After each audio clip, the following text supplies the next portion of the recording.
volver a presentarles al padre presbítero Andrés Francisco Liccio, más o menos, que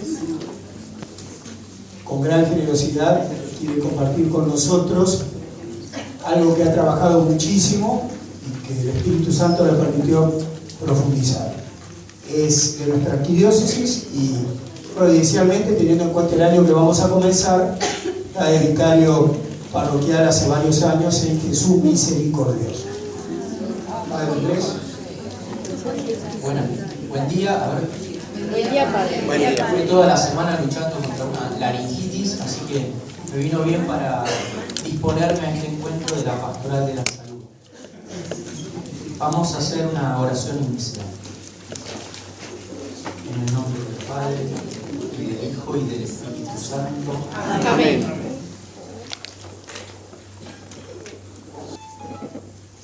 Padre, te damos gracias por este día, por la oportunidad de reunirnos en tu nombre para profundizar en el misterio de tu Hijo Jesús. Concédenos el Espíritu Santo para que ilumine nuestras inteligencias y encienda nuestros corazones a fin de amarlo y servirlo en nuestros hermanos. Por el mismo Jesucristo nuestro Señor. Amén. Padre Ramiro, cuando me propuso venir esta mañana, me había dado un título y yo, haciéndole caso al Papa Francisco, hice un poco de lío y cambié los tantos. No mucho, pero un poco. Entonces, me propongo compartir con ustedes algunas cosas que estuve meditando y estudiando en los últimos años y lo titulé, ¿se escucha bien, no? Sí. Lo titulé El sufrimiento del hombre y la paciencia de Dios en perspectiva cristiana. Vamos a tener 6 puntos, me parece bueno anticipar cómo viene la cosa, así nadie se pierde. Estos 6 puntos, ustedes tienen ahí un subsidio, serían 2 testigos en la Biblia, Job y Pablo, la paciencia de Dios y el tiempo pático del hombre. Una pregunta, ¿la enfermedad como medicina? Después, 2 respuestas complementarias al misterio del sufrimiento. 5, la diaconía del sufrimiento. 6, la enfermedad como bendición. Arrancamos.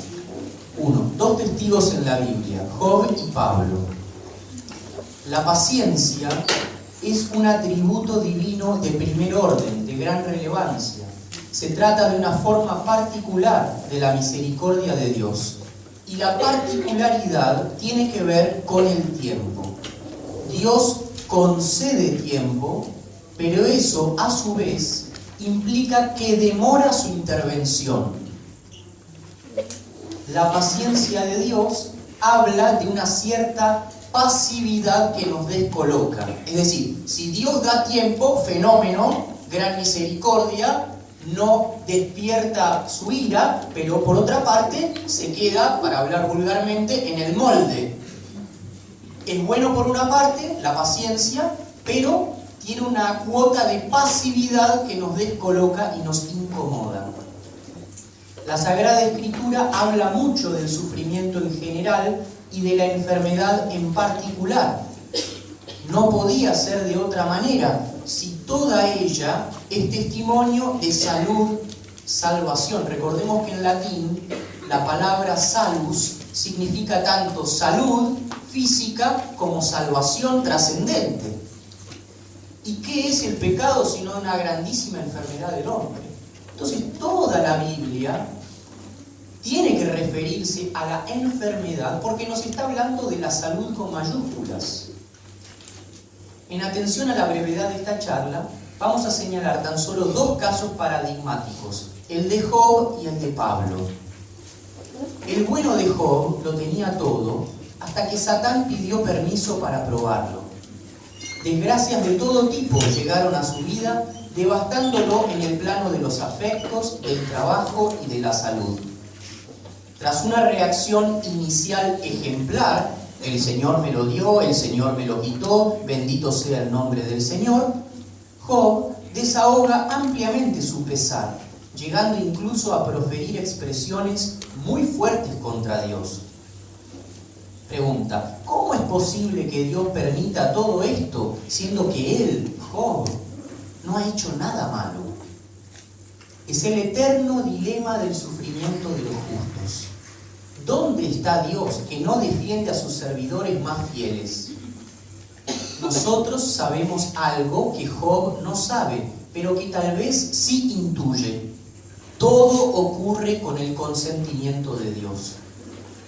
Pese a todas las calamidades, Job no desespera, ni blasfema, nunca reniega de Dios, y eso lo erige como modelo acabado de paciencia. Pueden leer Santiago 5:11, como en esa carta Job es identificado como el modelo de hombre paciente. La dura experiencia, fruto de la pasividad de Dios, es la ocasión para que Job profundice su conocimiento de sí como insignificante y de Dios como trascendente.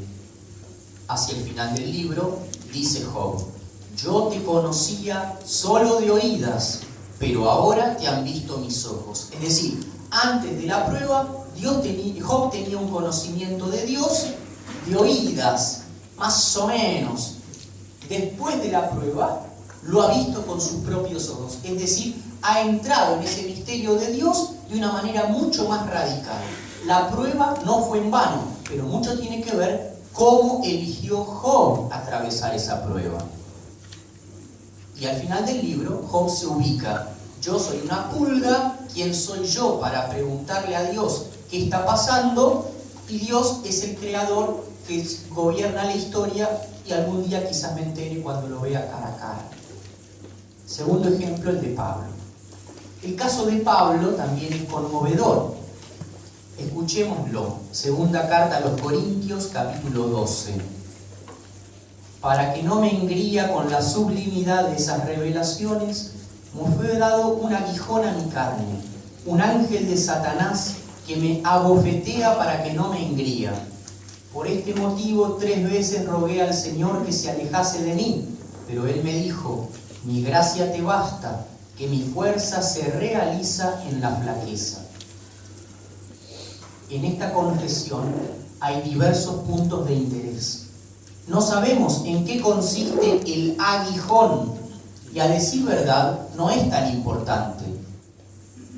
Puede ser una enfermedad física, puede ser las dificultades de la comunidad, puede ser un pecado del cual Pablo no se puede desprender. En sí no es tan importante. Lo importante es que hay algo que a Pablo lo somete y una y otra vez lo humilla tirándolo al suelo. Sí sabemos que el aguijón le fue dado por Dios, lo que los estudiosos denominan pasivo divino. Es decir, le fue dado por ¿quién? Dios. Y acá hay algo muy misterioso. Paradójicamente, Dios es la fuente invisible de ese sufrimiento en la vida de Pablo, su niño y su ministro. En este caso, la paradoja llega al extremo. En efecto, tanto hiere el aguijón dado por Dios que se lo describe como un ángel de Satanás. Pablo se encuentra en una zona límite donde la acción de Dios se toca con la del enemigo, tal como había pasado en el principio del libro de Job. A Job lo asalta Satán, pero Dios está detrás consintiendo. Esto es muy misterioso. Dios le da a Pablo un aguijón que es como un ángel de Satanás. Piénsenlo en casa, van a ver. No es tan fácil de ver. ¿Me están siguiendo? La oración insistente de Pablo refuerza la gravedad de la situación, que llega a su clímax en una respuesta que no es respuesta. Te basta mi gracia. Es decir, es una respuesta que no es ninguna respuesta. Te basta mi gracia. Mucho más no te voy a decir. Como dice el biblista Luis Alonso Shekel, es un bello ejemplo de petición no escuchada. Es decir, escuchada oblicuamente. ¿Qué significará esto? Dios escucha a su hijo, pero no le responde del modo que el hijo quería. escuchada oblicuamente, dice este gran biblista español. El aguijón no le fue retirado, por lo que el ángel de Satanás lo sigue abofeteando. Simplemente se le hace saber que cuenta con el auxilio suficiente. A la luz de la fe, Pablo logra presentar la dura experiencia como ganancia. Todo esto sucede, literal, para que no me engría. Y lo dice 2 veces Pablo. En el crisol de la prueba, Pablo encuentra la ocasión para mostrar los signos propios de un apóstol. En definitiva, Pablo llega a descubrir en el aguijón de Satanás un regalo de Dios. ¿Estamos con esto? Sí. Vamos a pasar al segundo punto. La paciencia de Dios del tiempo pático del hombre. La paciencia de Dios alude a los tiempos que el Señor de la historia contempla en su sabiduría, tiempos que el hombre a menudo no comprende, entre otras razones, porque el tiempo para Dios tiene otra medida. Dice Pedro en la segunda carta, recogiendo un salmo: ante el Señor un día es como 1000 años y 1000 años como un día. Es decir, entre el hombre y Dios hay una diversa valoración, percepción del tiempo. Esta diversa valoración del tiempo suele hacerse más aguda en medio del sufrimiento. Por ejemplo, en un contexto de enfermedad. Cuando vos te duele algo, un día puede ser una eternidad. ¿Cuántas cosas pasan en una terapia intensiva de un familiar? O sea, una vez tuve a mi hermano que estaba muy mal. 2 días, para mí pasaron tantas cosas en 2 días. ¿Ven? El tiempo se cualifica según las vivencias del ser humano. Y parte del misterio del sufrimiento está en que afecta la vivencia del tiempo, lo que se refleja en el adjetivo paciente. O sea, es muy curioso que paciente designe tanto el enfermo que padece como aquel que espera. Es decir, sufrimiento y tiempo están íntimamente vinculados. Y aquí vamos a leer algo que dice un sacerdote catalán, que es el texto A. El sufrimiento en cuanto a experiencia esencial humana afecta al tiempo humano. El sufrimiento constituye una temporalidad propia. El hombre sufre en un tiempo pático. Me gusta esta expresión que acuñó este hombre. Tiempo pático, tiempo atravesado por el misterio del padecer. En un primer nivel, paciente es todo el que sufre. Pero en un segundo nivel, más propio, paciente es el que sabe sufrir. Atenti. Hay maneras y maneras. Paciente también el que sufre, un nivel. Pero verdaderamente paciente es el que sabe sufrir. El hermano Roger, el fundador de la comunidad de TC en Francia, algunos lo conocerán, otros no, un día conoció a una mujer brasileña que había sufrido mucho, y esta mujer, cuando él se compadeció de ella, le dijo: es mejor que sea yo la enferma, yo sé cómo sufrir. Es decir, esta mujer tenía claro que había aprendido quizás a los golpes, o que se le había dado la gracia de saber sufrir. Y entonces es como que daba un paso al frente y decía: bueno, yo lo asumo con gusto, porque lo voy a saber llevar mejor que otros. Pregunta para la reflexión: ¿yo sé sufrir? La paciencia es virtud de lo arduo y por eso mismo deriva de la fortaleza. Ser paciente implica tolerar la adversidad y el pecado. Estamos ante un aspecto central de la existencia humana. Gabriel Marcel lo entendió bien cuando pensó al hombre en cuanto peregrino, homo viator, hombre peregrino, viajero. En una época particularmente ansiosa, este filósofo francés quiso subrayar una verdad antigua pero descuidada. El hombre es fundamentalmente un viajero, un ser que se realiza en el tiempo. El hombre es por definición un ser que espera. lo que aparece muy claramente en la enfermedad.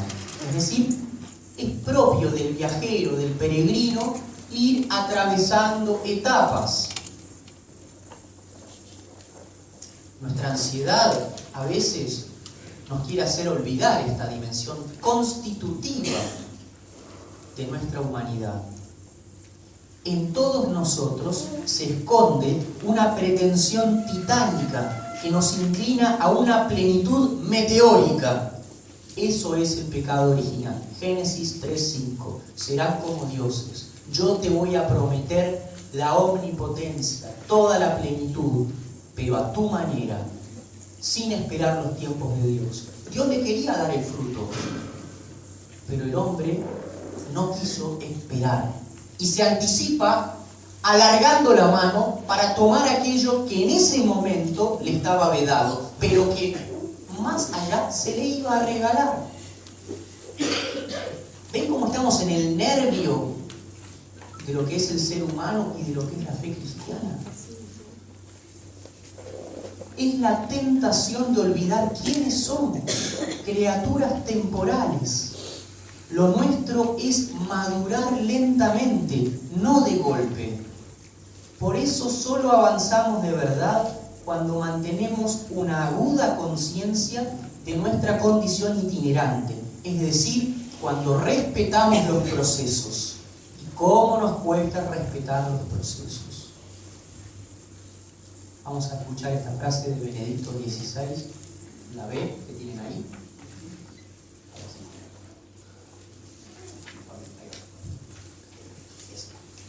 Bien, el mundo es redimido por la paciencia de Dios y destruido por la impaciencia de los hombres. Esta es una frase magnífica que, aunque en este momento no le podamos sacar todo el jugo, reténganla y vayan rumiándola, van a ver que tiene muchísima verdad.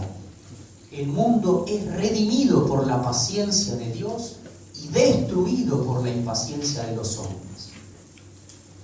Recordar esa condición itinerante, progresiva, no consumada, incluso pecaminosa, permite comprender que la vida humana se desarrolla a la manera de un drama. O sea, la vida es un drama. ¿Por qué? Porque hay plenitud y carencia. Hay cosas buenas y malas, trigo y cizaña. ¿Recuerdan la parábola? Ha crecido cizaña en el campo. ¿La arrancamos? No, vamos a esperar. Insólita respuesta.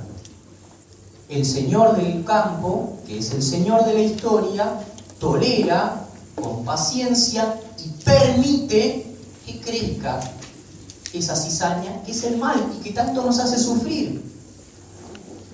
La vida entonces es un drama, porque uno quisiera que el juicio llegara ya, que Dios pusiera orden a cada instante, y no es así el modo de Dios. Por lo tanto, que no sea nuestro modo. El hombre camina envuelto en la precariedad de su existencia, esperando, sin embargo, una consistencia superadora, una perennidad. Es preciso asumir esta tensión constitutiva, esta anomalía o paradoja que hace al ser humano. ¿Cuál es la paradoja? Que yo tengo deseos de plenitud, pero que no los puedo ver realizados ya. Tengo que esperar. Esa tensión entre la aspiración sublime y mi condición tan miserable. Y tengo que bancarme esa verdad. Y no tengo que renegar de mi miserabilidad, de mi ser en camino. Aquí vamos a este otro texto, el texto C.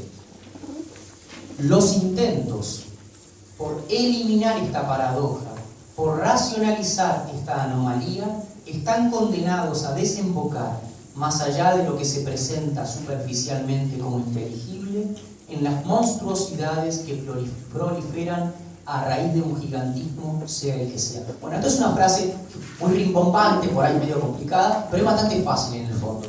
Vuelve a decir lo de Benedicto. La impaciencia de los hombres destruye el mundo.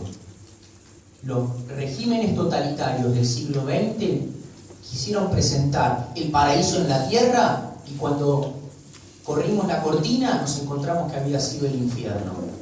¿Ven? picaron más alto de lo que podían. Y no solo no llegaron arriba, sino que se fueron abajo. ¿Está claro? Eso nos pasa a nosotros. Cuando pretendés más no es solo en calidad, más es en tiempo, en saltearte las etapas del proceso, no hay nada bueno y retrocedés. Calculo que ustedes lo verán mucho con los pacientes. Y Blas Pascal tenía una frase extraordinaria que decía: el hombre no es ni ángel ni bestia. Y la desgracia es que quien quiera ser el ángel hace la bestia. La paradoja es eso. Está entre el ángel y la bestia. Sí. En el momento en que se olvida que está en el medio y pretende ser ángel, no solo no es ángel, sino que desciende al nivel de la bestia. Creo que esto lo podemos entender todos, ¿no? Y tiene que ver con el tiempo, con la paciencia. El hombre debe aceptar su condición reconociendo que no lo puede todo y que ni siquiera es origen de sí mismo. Si lo pienso bien, no hay nada en mí que no pueda o no deba ser considerado como don. El apóstol Pablo decía, un poco provocando, 1 Corintios 4:7, ¿y tú qué tienes que no hayas recibido? Decime algo que no sea don en tu vida. La perspectiva del don hace caer en la cuenta de que todo es gracia y alumbra la esperanza en medio del sufrimiento. El hombre no se siente responsable de todo, sino que confía más allá de su radio de acción. Es decir, si todo es gracia, si todo es don, ¿por qué me voy a poner en la mochila yo ser el responsable de darme la salud, de salvar el mundo? El mundo lo salva Jesucristo y yo coopero.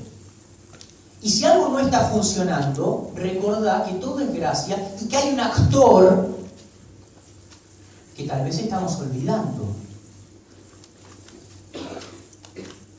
Aquí, ante el misterio del sufrimiento, se abren las aguas.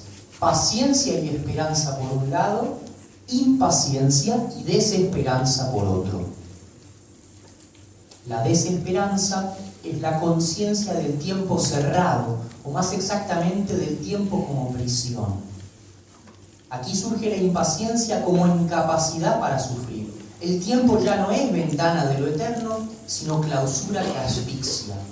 Es decir, el desesperanzado, el impaciente, siente que el tiempo le va cerrando el camino. Se acaba, no hay margen.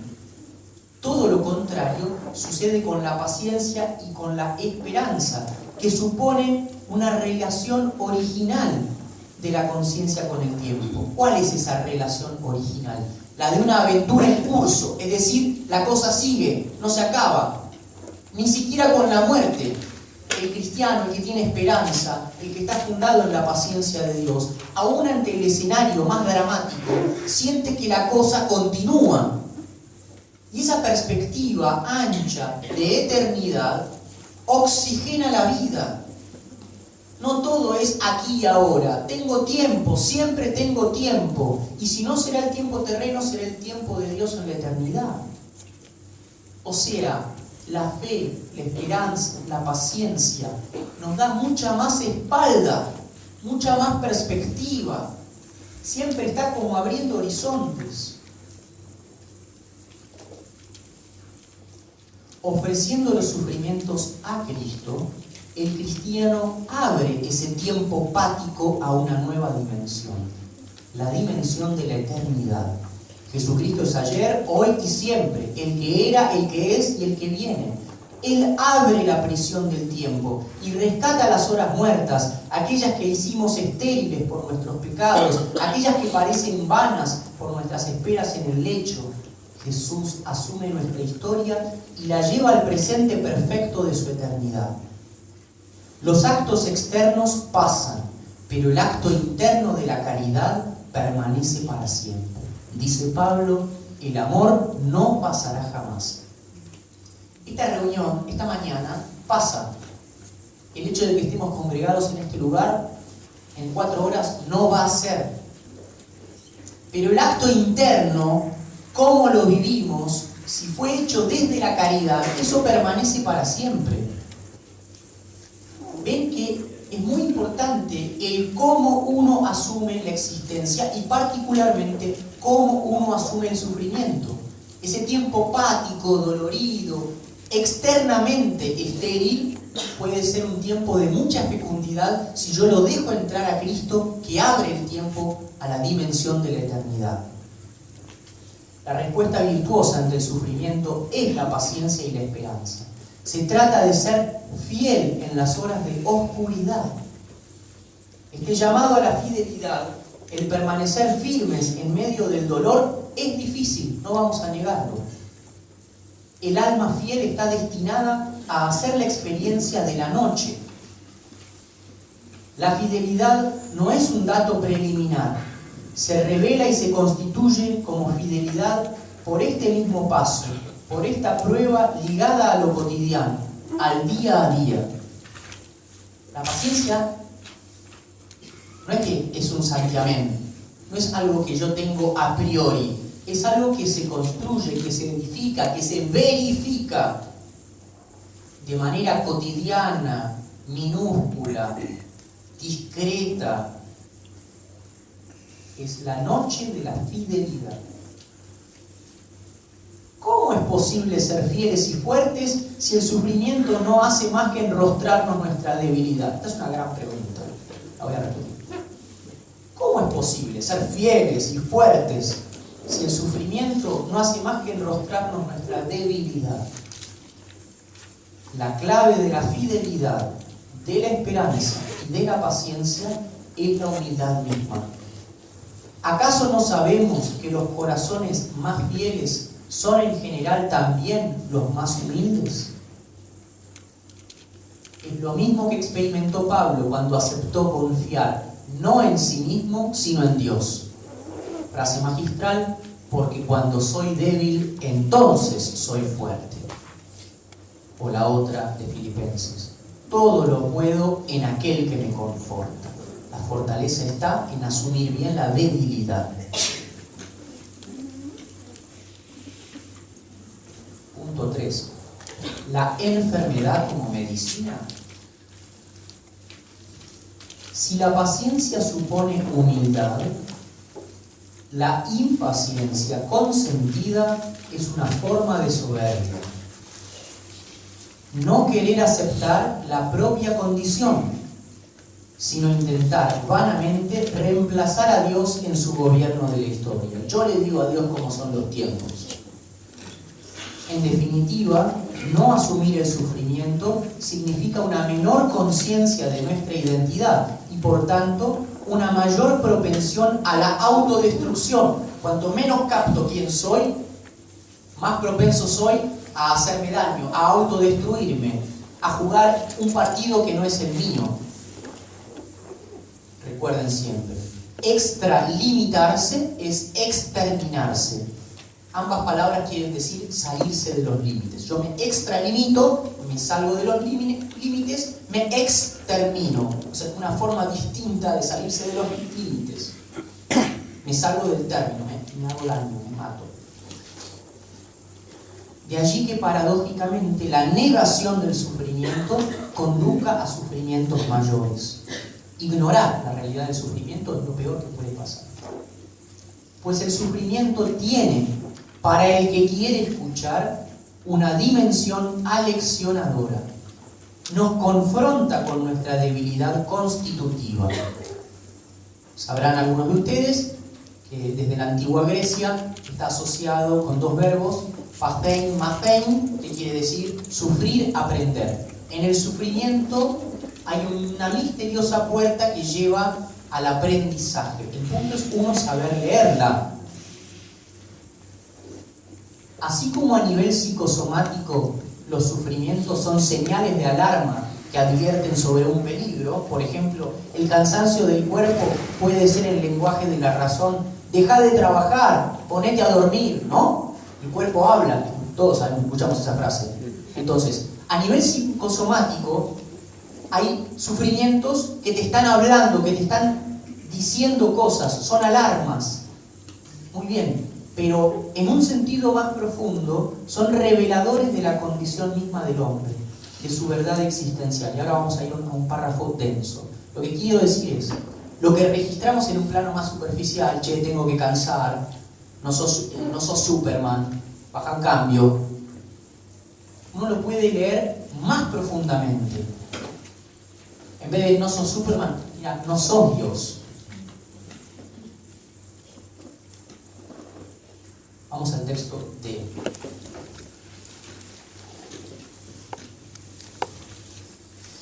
El sufrimiento es algo más que el dolor en el sentido común del término. Es una condición dolorosa de la persona. El sufrimiento pone en tela de juicio la razón calculadora del hombre. Ni el sufrimiento ni la muerte son objeto de sus operaciones, exigiéndole una tarea enteramente distinta, un trabajo extraordinariamente difícil, consistente en luchar contra él mismo y buscar la salvación del propio ser amenazado de muerte. La ausencia de dolor constituye una amenaza para la vida del hombre. La ausencia de sufrimiento, en cambio, un peligro mortal amenaza al ser mismo del hombre. ¿Qué quiere decir esto? Es muy grave cuando uno no registra el dolor, porque es como que no podés oír esas alarmas. Si te estás quemando y tenés insensibilidad, la afección sigue y no haces nada para pararla. Pero eso sería un plano de dolor, pero un plano de sufrimiento que afecta más el alma, ¿no? Yo me olvido de cuán limitado soy, no solo en un plano físico, en un plano espiritual más hondo, más constitutivo. Por supuesto que el sufrimiento es un mal, pero no en sentido absoluto. En cuanto pena, el sufrimiento tiene una razón de ser. Recordemos que en doctrina cristiana el sufrimiento llega de la mano del pecado y llega como pena, pero detrás de la dimensión punitiva es preciso reconocer la dimensión medicinal. Ustedes, padres y madres, cuando castigan a sus hijos, no lo hacen para regocijarse, ¿no? Porque son sádicos. Lo hacen porque quieren sacar de ahí un bien, algo quieren enseñar, pulir. Un filósofo polaco vincula el sufrimiento con la indigencia del hijo pródigo, quien a raíz de su miseria pudo redescubrir quién era, dónde se encontraba y a qué hogar pertenecía. Aunque nos pese, el sufrimiento nos incita a buscar el sentido más hondo de la vida. Esto es lo que decía el párrafo anterior. Claro, si vos no registrás el sufrimiento, bueno, es como que vivís más en la superficie. Ahora lo vamos a ver. No por nada, Platón, acá hay un texto que ustedes no tienen en el papel, Platón identificó la filosofía con la reflexión sobre la muerte y la preparación para la misma. El árbol de la gran filosofía brota de la pregunta colocada en el sepulcro del hombre acerca del sentido de la vida, es decir, acerca de la alteridad. Volvamos a la parábola del hijo pródigo. En el chiquero empieza a carburar y se da cuenta un poquito dónde estaba, qué desubicado que estaba y quién era él en realidad. Todas preguntas que no se había hecho mientras parrandeaba. Por eso recuerden, la enfermedad puede ser una medicina también. Irrumpiendo con una cierta violencia, el sufrimiento perfora el totalitarismo del placer, que acalla las grandes preguntas hasta acallar al hombre mismo en su calidad de grandísima pregunta.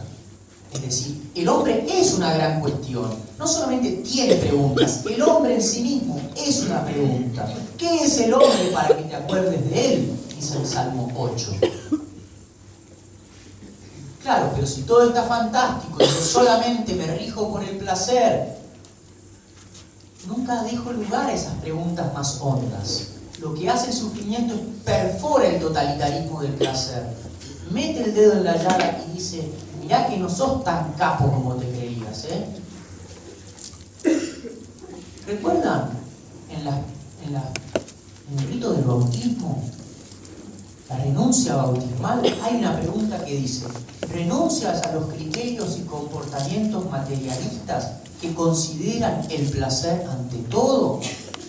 Forma parte del cristiano renunciar a esa máxima que dice ante todo el placer. ¿Por qué? Porque eso te desfasa, te saca de eje.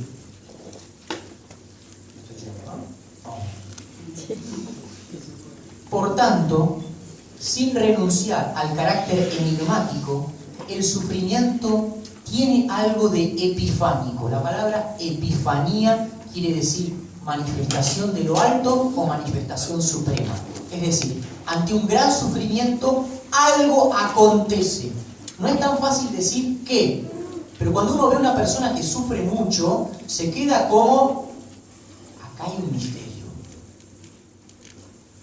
O sea, uno no puede ser superficial, chato, frente a una persona que sufre, porque se da cuenta que está irrumpiendo en este mundo algo que roza lo sagrado. En una novela del ruso Dostoyevsky, Crimen y Castigo, el protagonista principal, que se llama Raskolnikov, se inclina ante Sonia, que es una mujer, y le besa los pies. Y le dice lo siguiente: no es ante ti ante quien me prosterno, sino ante todo el sufrimiento humano. Es decir, el sufrimiento humano merece nuestro bajar el copete.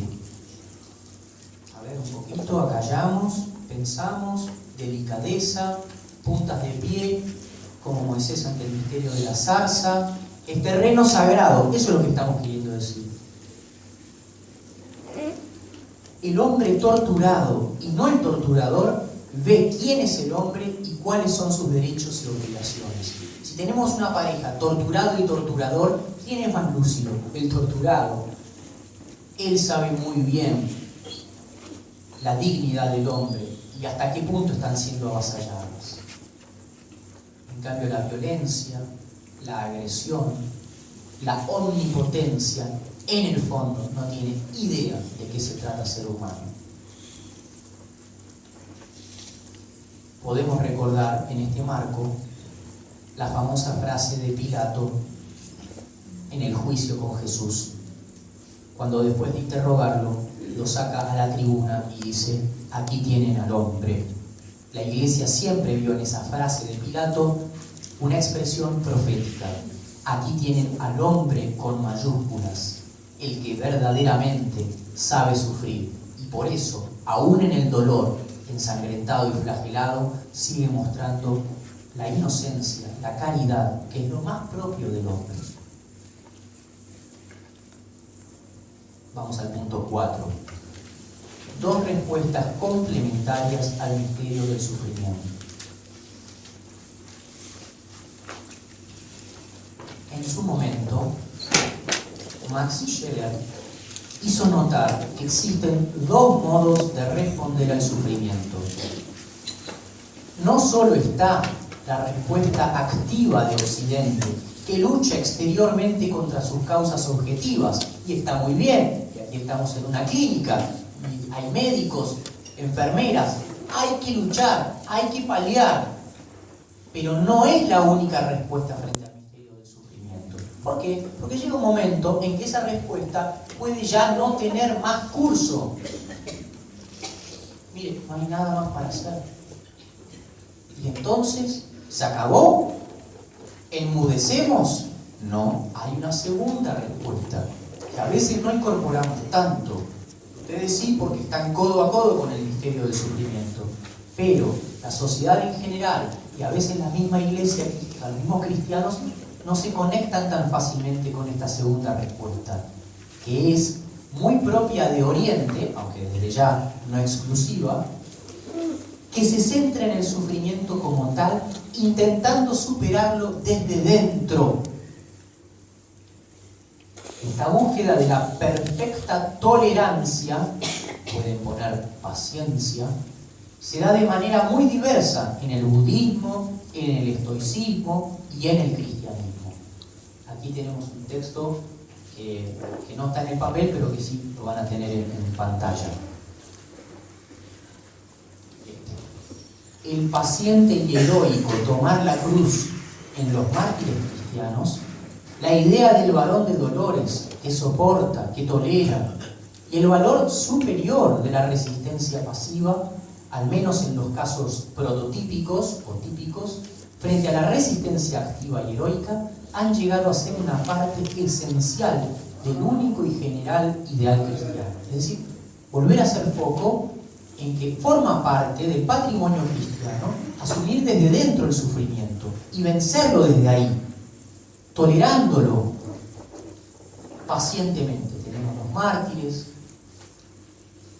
el varón de dolores, que es Cristo mismo, que no se echó atrás frente a la pasión, sino que fue adelante de manera consecuente.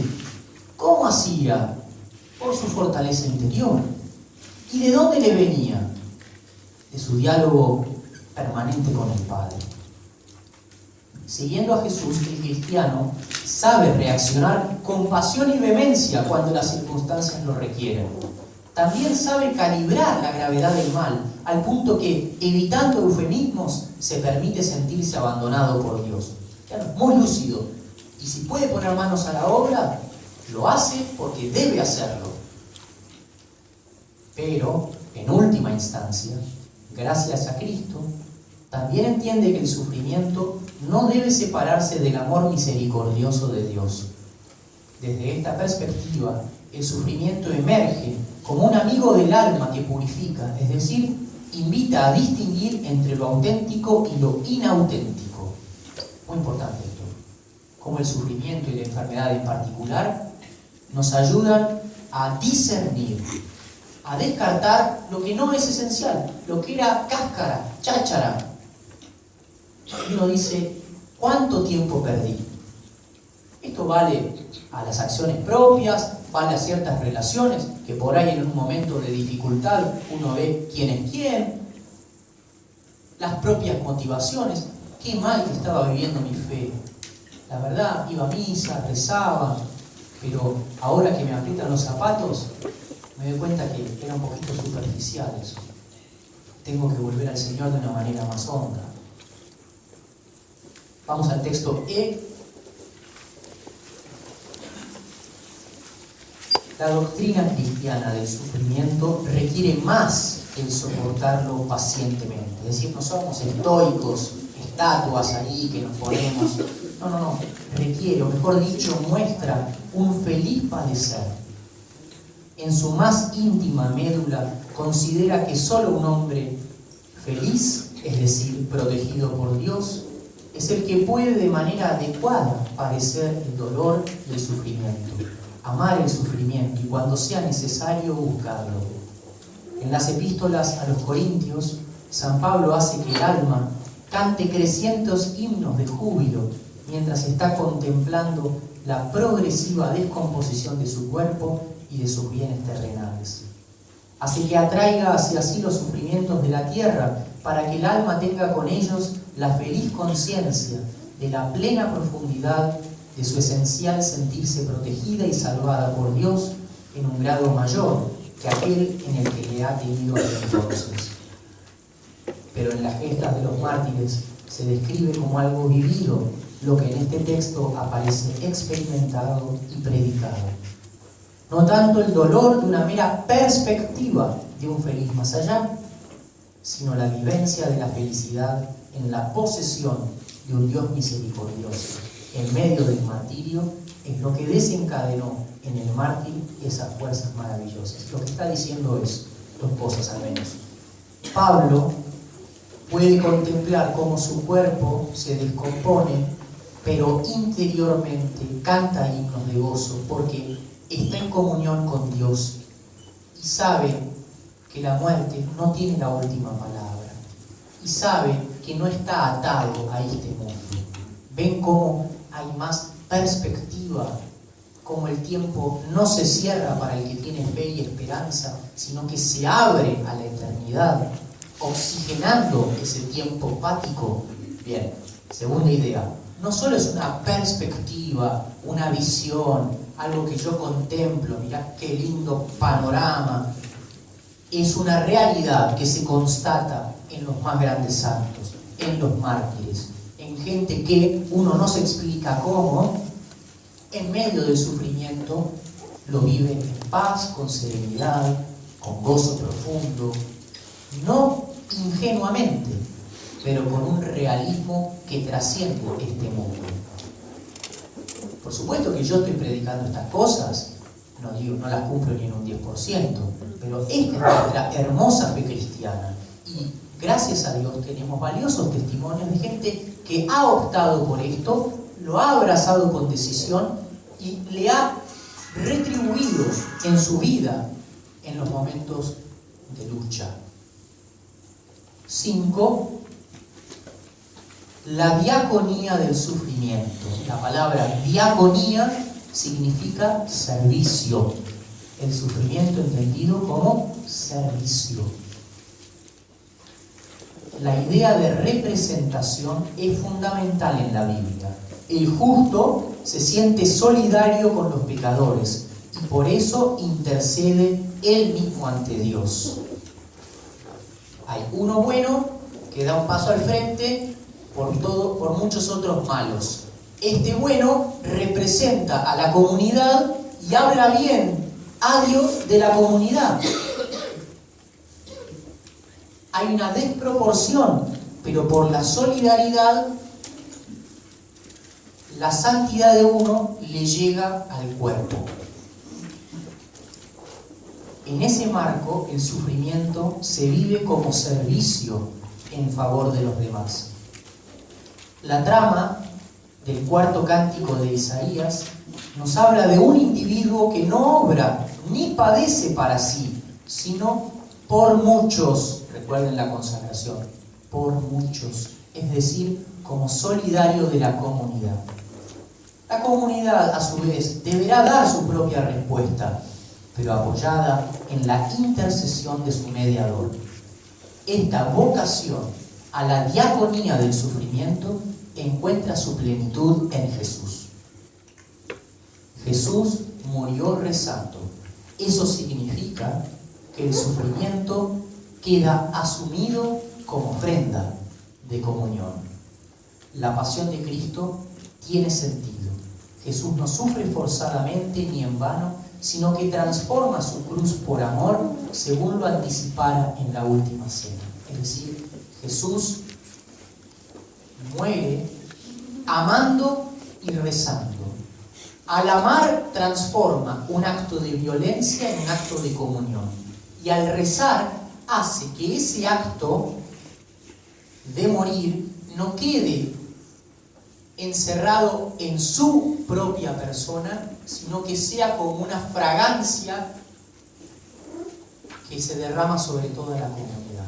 Ese es todo el misterio de nuestra fe, que nosotros, que somos unos perejiles, nos beneficiamos del inmenso amor de Jesús. Y porque Él sacó el veneno de la muerte, todos nosotros podemos atravesar la muerte no como un muro, sino como una puerta hacia la vida en plenitud, porque Él lo hizo. ¿Ven la representación, la diaconía? Porque Él eligió sufrir de una manera amorosa y abierta a los demás. Ofrenda por muchos. Esta es la sangre que se derrama por muchos, no por mí solo. Y eso es lo que el cristiano tiene que replicar cada vez que sufre. No aislarse. No voy a sufrir lo mejor que pueda para mí. Sufro para los demás, como un servicio.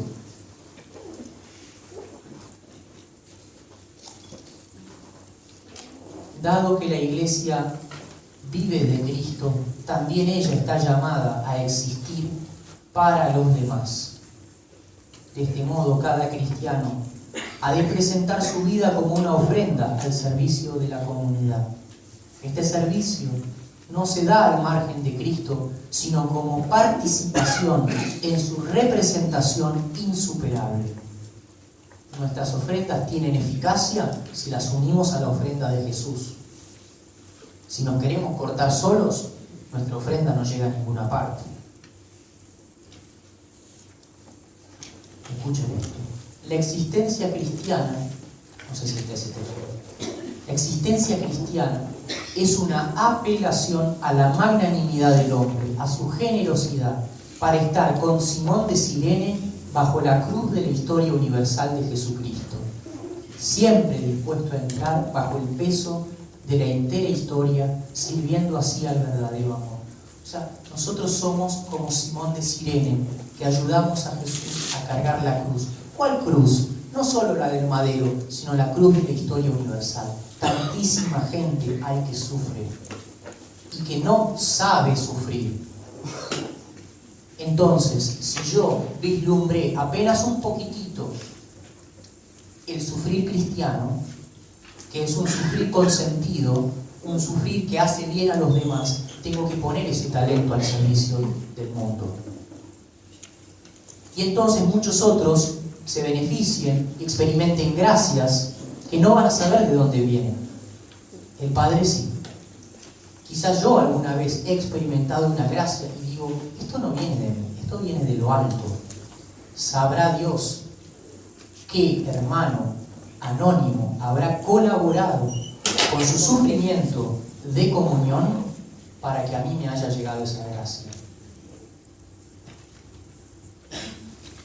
En verdad les digo, si el grano de trigo no cae en tierra y muere, queda solo, pero si muere, da mucho fruto. La dinámica del grano de trigo es esencialmente dinámica de servicio. Así es en Cristo y así debe ser en nosotros. Esta imagen sencilla y profunda nos habla de la existencia como entrega, vivir para los demás. Toda elección de Dios, incluida nuestra condición cristiana, no es tanto un privilegio, sino un servicio. Es decir, que nosotros estemos aquí en esta mañana, escuchando esta charla, escuchando estos accesos cristianos, esta manera de sufrir novedosa, digna, luminosa, es un privilegio que inmediatamente se transforma en un servicio. ¿Lo escuchaste? Ponelo en práctica. ¿Sos un privilegiado? ¿Tuviste maestros? ¿Tuviste predicadores? ¿Tuviste retiro? Bueno, ahora a transpirar la camiseta. Porque a que mucho se le dio, mucho se le va a pedir. Quizás aquí pueda intuirse algo del misterio del sufrimiento por la paciencia de Dios. Existimos en comunión, llamados a la solidaridad profunda que implica llevarnos unos a otros en representación.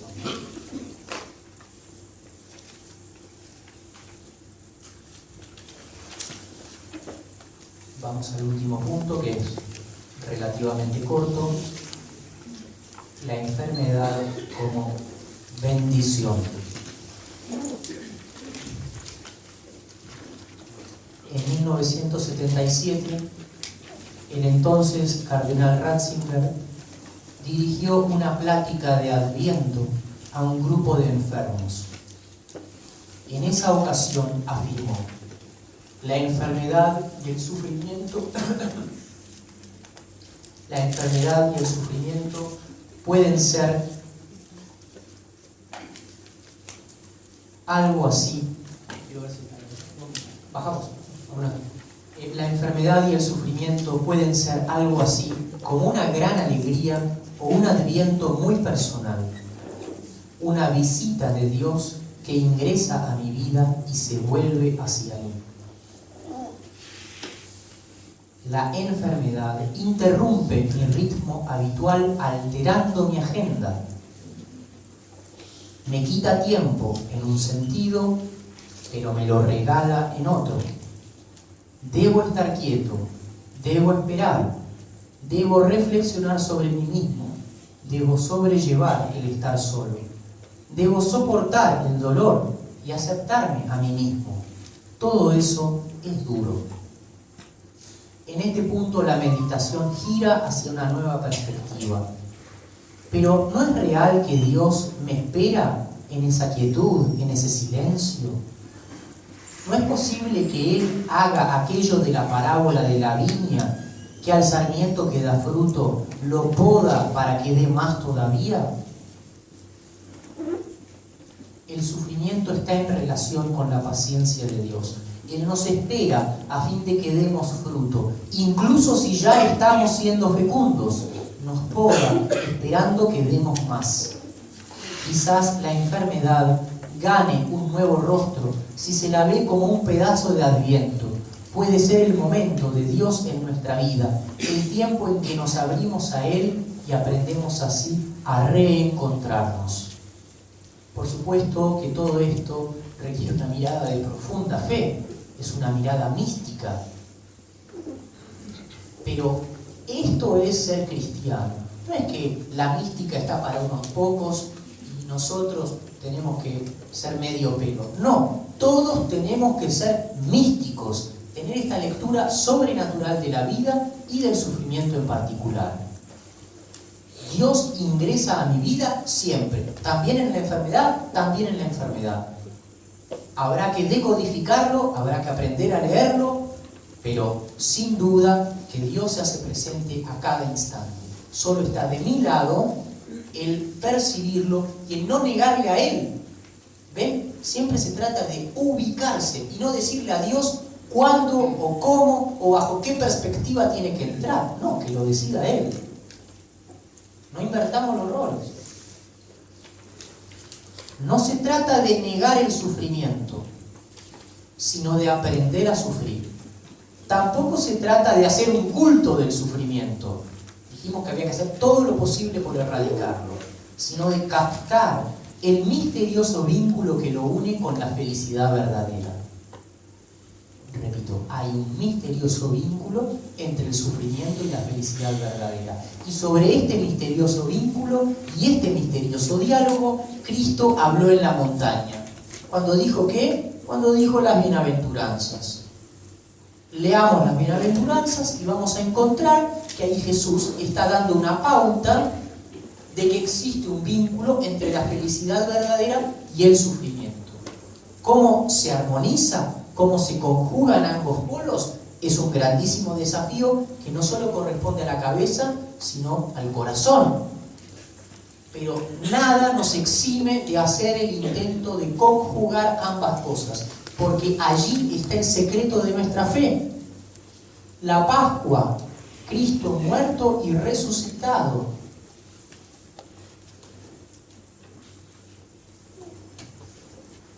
Proponemos, a modo de conclusión, un testimonio de la misteriosa plenitud que esconde el sufrimiento, toda vez que se lo contempla con los penetrantes ojos de la fe. Corresponde al diario de Georges Bernanos, y aquí el sufrimiento atravesado por Cristo, sin dejar de ser amargo, se presenta como el deseo más profundo, aunque ignorado. Bueno, el párrafo que vamos a tener ahora, que es sublime, es una cosa que uno no puede creer, insisto, debe ser leído en clave de fe. Si dejamos la fe a un lado, es una locura y un mamarracho. Si lo leemos con fe, nos damos cuenta que esta es la tecla y esta es la perspectiva que asumió y asume Jesús frente al enigma del sufrimiento. Texto F, que es esta maravilla. Queremos realmente lo que Él quiere.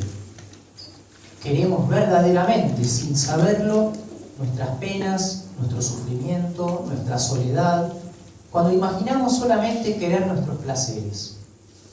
Nos imaginamos temer nuestra muerte y rehuirla, cuando queremos esa muerte como Él quiso la suya. De la misma manera que Él se sacrifica en cada altar en que se celebra la misa, así vuelve a empezar a morir en cada hombre en su agonía. Queremos lo que Él quiere, pero no sabemos que lo queremos. No nos conocemos. El pecado nos hace vivir en la superficie de nosotros mismos. No volveremos a entrar en nosotros más que para morir, y allí es donde Él nos espera.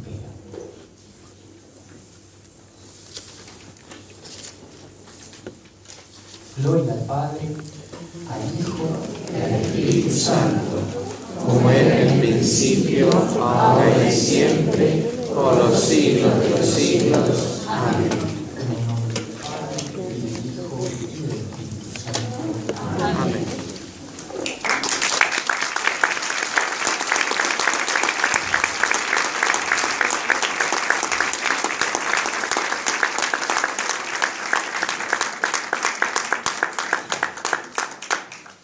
Trabajo, por gracia de Dios, en el Hospital Vélez Arfiel y en Santísima Cruz, en la parroquia Santísima Cruz.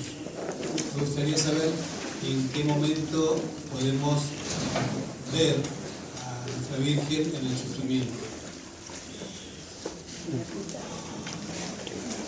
Bien. Por lo pronto yo no sé, igual que ustedes, soy cristiano. Pero sí es verdad que no aludía a la Virgen, pero la Virgen es una figura importantísima y creo que el lugar más evidente siempre es el de estar al pie de la cruz. Y uno, cuando está al lado de alguien que sufre, por momentos es más difícil que sufrir en carne propia. ¿Por qué? Y esa es la segunda pregunta. O sea, eso es algo que es bastante evidente, que es más difícil a veces ver sufrir a alguien querido que sufrir. ¿Cuántos padres darían cualquier cosa por sufrir ellos y no sus hijos? De ahí el testimonio ejemplar de la Virgen y su gran fortaleza. Yo iba a hacer una pregunta. Bueno, esa es una imagen que a mí me hace mucho bien. ¿Por qué dije eso? ¿Por qué es tan difícil? Es precisamente por el misterio de la impotencia. Porque estar viendo sufrir sin poder hacer nada nos vuelve insignificantes y es un cachetazo frente a nuestras ansias de todo poder. Por eso es tanto más importante aprender a cultivar esta segunda respuesta que tiene que ver con asumir el sufrimiento desde dentro, no tanto activamente, sino pasivamente. Bueno, eso diría, ¿no? Gracias. Sí, una sola pregunta. La frase de Benedicto XVI sobre la impaciencia que destruye, ¿de dónde está? ¿Dónde la podemos encontrar? Sí, esa frase pertenece a la homilía inaugural del Papa Benedicto XVI, fue el 24 de abril del 2005, en la Plaza San Pedro, cuando él inaugura su pontificado. Sí, y bueno, acá el padre sabe que dediqué años, literalmente, a estudiar esa frase.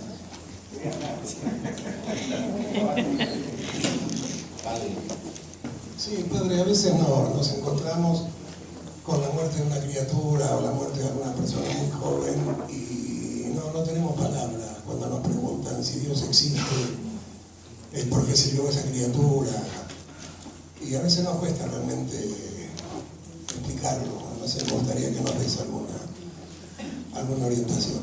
Sí, desde ya tengo algo importante para decir, pero desde ya que no es una respuesta que explica nada.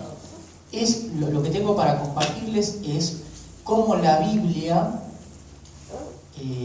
nos pide, nos mueve a reaccionar frente a este tipo de situaciones. No sé si todos escucharon el caso de la muerte de una criatura. Voy a referirme a dos casos puntuales. Uno está clarísimo en el libro de Job. Ante el grandísimo sufrimiento de Job, los amigos se ponen a dar explicaciones y a defender a Dios. Y al final del libro, Dios le dice a los amigos: ustedes, la verdad, no entienden nada. O sea, me corrijo, los amigos de Job tienen una reacción inicial que es extraordinaria. Se arriman y dice que no hablaron. La presencia amiga, la presencia llena de empatía, que vale más que 1000 palabras, porque no es momento y la gente no está esperando eso, contención. Pero ¿qué pasó? Los amigos se impacientaron y no pudieron sostener esa actitud virtuosa de acompañar en el silencio, en la impotencia. ¿Y qué pasó? Manos a la obra. Vamos a responder activamente, pero mal. Vamos a dar explicaciones, vamos a defender a Dios. Así que yo diría, muchachos, si no sabemos defender a Dios, dejémoslo que se defienda solo. ¿Sí? Y la segunda es Jesús mismo. Hay una frase extraordinaria que se le atribuye a Paul Claudel, un literato francés, que no es tal cual, pero el sentido sí, que dice: Jesús no vino a explicar el sufrimiento, sino a colmarlo de su presencia. O sea, Jesús no habla, sino que Él se hace presente. Y yo creo que uno lo que tiene que hacer es hacerse presente con discreción, con mucha caridad, y dejar que la propia presencia hable de ese Cristo que ya atravesó lo que dice Carlos de Foucault. Jesús ocupó de tal manera el último lugar que ya nadie se lo podrá arrebatar. Ahora, como todo eso no se puede decir en palabras, che, sabés que Jesús, tiene que ser algo que sea tan vivido, tan encarnado, tan asimilado por nuestro ser, que por los poros uno exprese esa delicadeza de Dios, esa cercanía, esa proximidad, y por supuesto lo que vos decís, abrazar, contener. Simplemente reforzando lo que dice el padre Andrés, si recuerdan los que estuvieron en el encuentro en Devoto, el padre Juan de Aguirre, que hace muchos 20 años que está pisando en el Hospital Gutiérrez, le han tocado decenas y decenas de casos.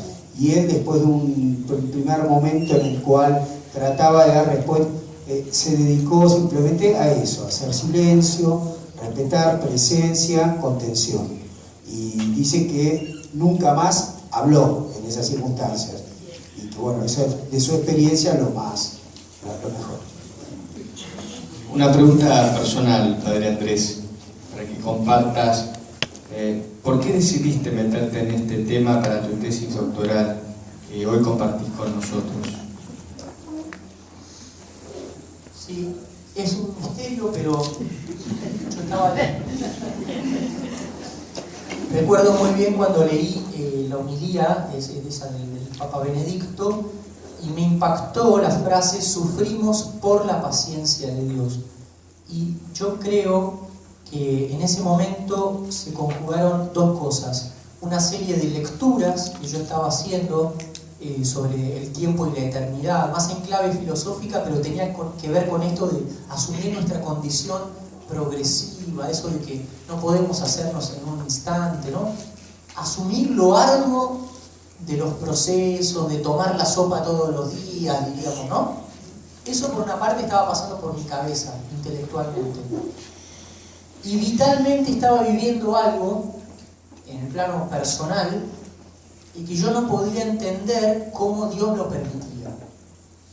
O sea, yo sentía que Dios permitía algo, era pasivo, era paciente, y a mí eso me dolía inmensamente. Entonces, ¿ven? Se conjugaron esos dos planos y vino la frase magistral: sufrimos por la paciencia de Dios, esa paciencia que es misericordia, que es bondad, que da cuerda, sí, pero mientras da cuerda a algunos, deja campo de acción para que otros sobren mal. No sé si contesto. Fantástico.